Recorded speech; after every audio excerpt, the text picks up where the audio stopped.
Hey everybody, welcome back to Frequency 140. As always, you can see I'm joined by my co-host, Mr. Sean Bennett. What up? And today, we have the WWE Backlash 2025 predictions. So we're going to go ahead and get started with this one, and it's going to be Pat McAfee versus Gunther. So, buddy, I'm going to start with you. This one right here, we were talked about before we went live. I know difference of opinion. I don't know. I'm thinking that this might be a wild card one, and Pat McAfee might pull this out. Not a clean win. Definitely going to have some either interference, disqualifications, countouts. Something's going to happen, but I think this is a good opportunity to kind of whatever direction they're going here, because sometimes when you include celebrities or outside sources, it's a toss up. You never know what you're going to get. Yeah, for sure. I do think Pat McAfee being an athlete. And I mean, honestly, if you ever seen this guy when he was playing, he was the only punter that was ready to. I mean, he tackle did. Somebody. He would take out people. So I don't doubt him being able to hold his own athletically. But I think that this was storyline. I think he's going to pull out this first one. All right. I will say he's going to pay the price. I do know that he's not going to come out of this unscathed in that chest. Whatever's going to be left of it. Yeah, it's going to be bleeding. Yeah. Oh, yeah, no, I'm with you, man. In fact, I'm kind of with you on the latter end of that. I think McAfee is going to get absolutely demolished. Like, he is going to be bleeding. Michael Cole will be screaming out the ring, that fit in that whole storyline. And then, boom, shenanigans, people. Shenanigans. And I'm calling for it.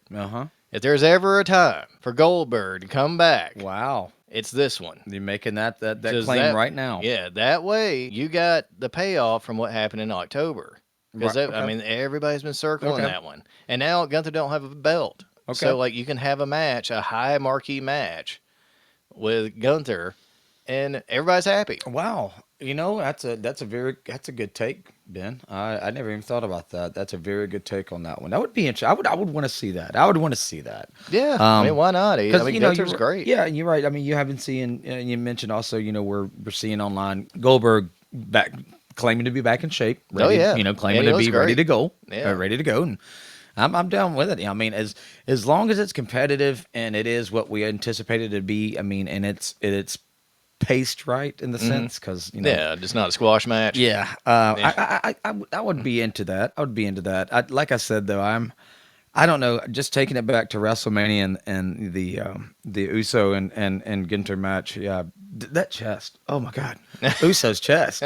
I mean, you feel bad for it. You want to sit at a postcard. All right, so it's the thing. These are those moments to where no matter how much or what your opinion of wrestling is, we know it's predetermined. We know that it's everything's kind of set up, right? Okay, we've admitted that. You cannot fake being slapped in the chest like that by a man that big. That is real. That is capillaries bursting on. I mean, just pain. So like I said, yes. Regardless of what we may feel, the outcome will be. Pat McAfee will definitely pay the price for this one. Yeah, There's I agree. No doubt about that. Either way, it'll be fun to watch, man. Yes, this whole thing's been very entertaining. Way more entertaining than I ever thought it was going to be.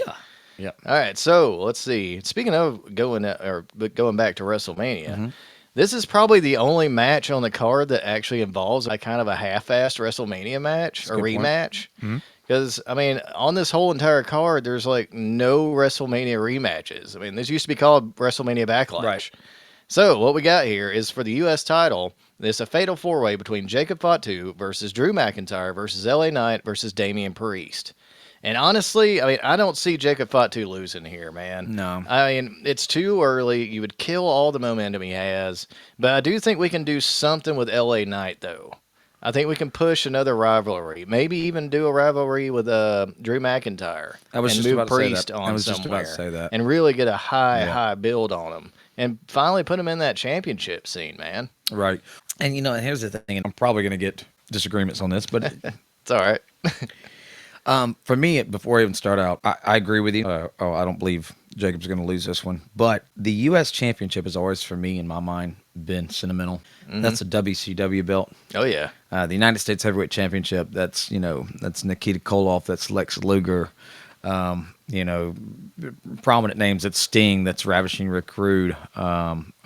Steve Austin, Stunning Steve Austin. A lot of these great singles runs that with that belt, I don't necessarily see the significance or why they have it today, other than the fact that there's so many great talents. We have to have They have to have prizes. something. You gotta have something. Yeah. Yeah, something's got to be at stake.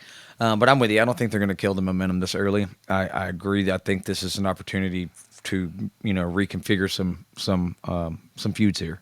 Mhm. So I'm with you. I'm not as interested in this one, but I definitely can see where good things could come out of this. Yeah, for sure. For sure. Momentum. Oh yeah, definitely. All right, so the next two we're going to talk about, to me, are the still the show matches. Okay. And we're going to start with the first one, and that's going to be Dominic Mysterio versus Penta for the Intercontinental Championship, and I think this is going to be awesome. I agree with you. I agree with this. This is if not the show stealer, definitely like you said, one Yeah. of the. Dominic has done a fantastic job. He's put in the time, the effort. He's earned everything in the position in which he's in right now. Like we said before, again, just speaking before we went on, I don't think people realize how old Penta is. Mm-hmm. He's in his, I believe, almost if it's not late 30s, it's early 40s. He's been in the game a while. I think.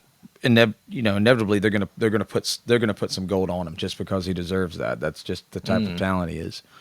When we're not sure, don't know, but I would not be surprised if we saw this Penta Dominic Mysterio thing go through the summer on through SummerSlam and Survivor Series thing. So Do a trilogy out of it or yeah. something. So I'm gonna go ahead and say, even though Dominic had the big win, just to kind of keep things, I'm gonna say just Penta. I'm just gonna go ahead and throw Penta out there. I'm not saying that he's gonna win the overall storyline. I'm just saying, just to kind of keep things as they are, I'm gonna go ahead and just I'm gonna say Penta on this one.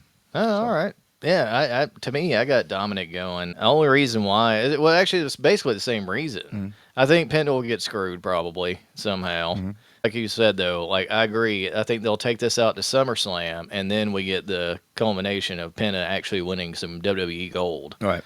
And I think that'll be the best thing that they can do. And plus, I mean, there are going to be some phenomenal matches out of it. That's what I'm looking. Yeah, I think that's one thing we don't really, or people don't really understand of what we hope for. Really, is that the series of matches we're about to get are going to be some of the best because of the performers. Because in Penta, you've got a legend.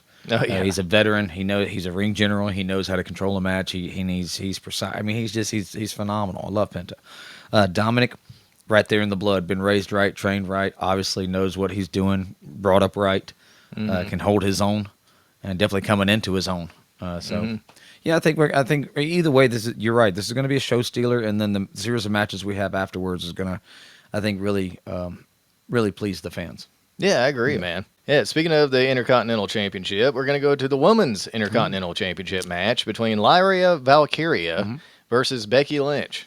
And, man, again, another show stealer possibly. Yeah. Like, I think this will be great. You got two Irish women, badass Irish women. For me, This honestly, is a tough one. I'm going to let you go ahead and start this one because Yeah. I'm thinking of so many different scenarios here. I think you need to have Lyria win this one because you need another superstar. Yeah. Because Becky has had Yeah. her time in the sun. And Charlotte she's slowly but surely stepping away. And Yeah. I mean, no. I mean, I think that you need to build up someone else here. You can have a couple other matches with Becky, but I mean, Becky's so big. I mean, it don't matter what she does. You're gonna watch it. She's the man. Yeah, I think it'll be a great match. Again, like I said, another show stealer possibly. Well, and that's the thing. Me and Miss Mandy, we were talking about. We truly enjoyed the match with Charlotte Flair and oh my God, drawing a blank. From WrestleMania, Tiffany Stratton. Sorry, we enjoyed that simply because just discussing it, and watching it. Women's professional wrestling is just phenomenal. Yeah, dude. I think the best match of WrestleMania was that triple threat. Thank you. I mean, and it has come so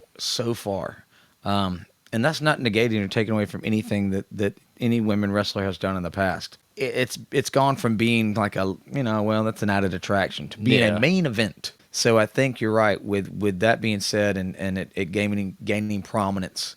The more top stars we have on the female side of things, the better. And I think that's what we're trying to do. And what they're trying to do is pass the torch, get the next crop ready to go, and really establish some of these top notch talents.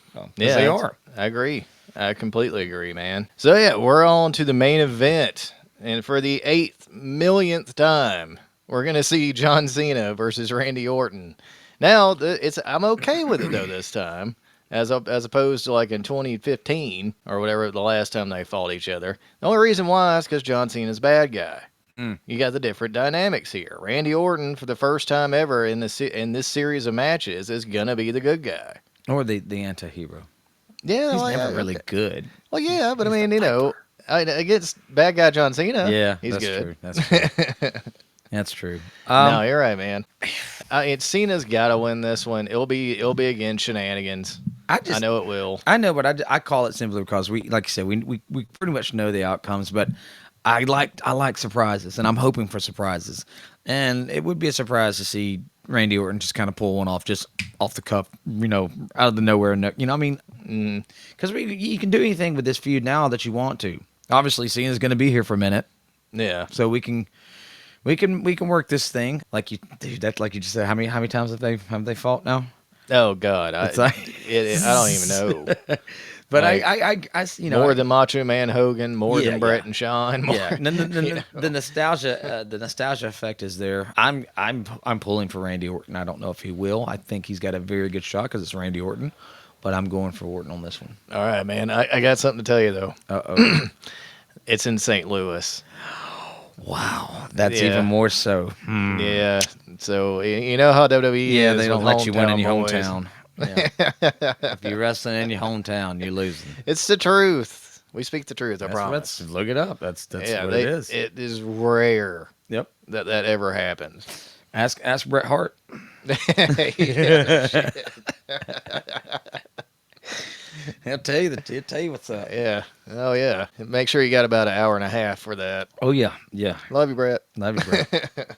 Oh, I saw one the other day or today. It was an interview where they were talking about how back in the '80s, and they had a clip. Apparently, at one of the shows, there was a dude that they had met on a plane that was talking to Bret Hart and Jim Namble. And he was like, "You guys are wrestlers, right?" And like, "Yeah, they tell him we're wrestlers." Like, "What do you do for a living?" The guy's like, "Well, I'm a rock singer." And Bret Hart's like, "Yeah, well, who are you?" He's like, "Well, I'm Sammy Hagar." Oh, cool. Okay, so at the time, Sammy Hagar had just now picked up with Van Halen. I mean, we knew who Sammy Hagar was, but he Now hadn't he's really about to be become a megastar. right. Yeah. So not as visible as we are. Like we didn't have the internet, so you don't have photos and this, that, and the other. You just So Bret Hart, according to him and everybody else, kind of believed him. Apparently, this guy worked his way into the card, worked his way up to the ring area and convinced them, because they didn't really know that he was Sammy Hagar. So he gets in the ring and they have a video of this happening. The guy gets in the ring and Howard Finkel's like, "Ladies and gentlemen, we have a special guest in the house. Rock and roller Sammy Hagar." And the guy gets in the ring and you can tell just from the moment he's like, "Hey, how you doing?" You can just tell it's not Sammy Hagar. It doesn't look like him, doesn't sound like him, but he got away with it. And God, dude. but to your story, and I just kind of did the same thing. It took Bret probably about 30 minutes to get the entire thing out, when it basically was just, "Hey, I met the guy on the plane. Next thing I know, he's in the ring pretending to be Sammy Hagar, and he's not." Yeah. That's the story. But for Bret Hart to tell it, it's a 30 minutes Oh yeah. No, epic, event. It's the Canadian. God bless him. It's a Canadian That's right. thing, man. We love him. Yeah, man. He's awesome. He's Yep. best there is, best there was, and best there ever will be. That's Period. right. That's it. Amen. We love you, Hitman. We love you. Talk Yeah, as long man. as you want. Absolutely. We'll listen. That's right. So with that, that's the show, folks. Leave your predictions in the comments and tell us if we're wrong. See what We happens. like discussion. We like Oh discussion. yeah, definitely. And if it's Argue with strong- us. If it's strong enough a discussion and opinion, you never know. You might even find yourself here in a little block. Yeah, and true. speaking about it, with us live. I mean, we're always open True. to that too. So Definitely. So with that, please like, share, subscribe, ring the bell for notifications. Ding, You can ding. follow us on F140 Pod on Instagram. You can follow us at Frequency 140 Podcast on Patreon. And as always, I send it back to you, Mr. Bennett. all right, brothers and sisters, thank you so much for joining us this evening. As always, coming in and hanging out with us as we chat and kind of pick each other's brains and give different opinions on different things, which is what the world's all about, as it should be, right? Can't all think the same.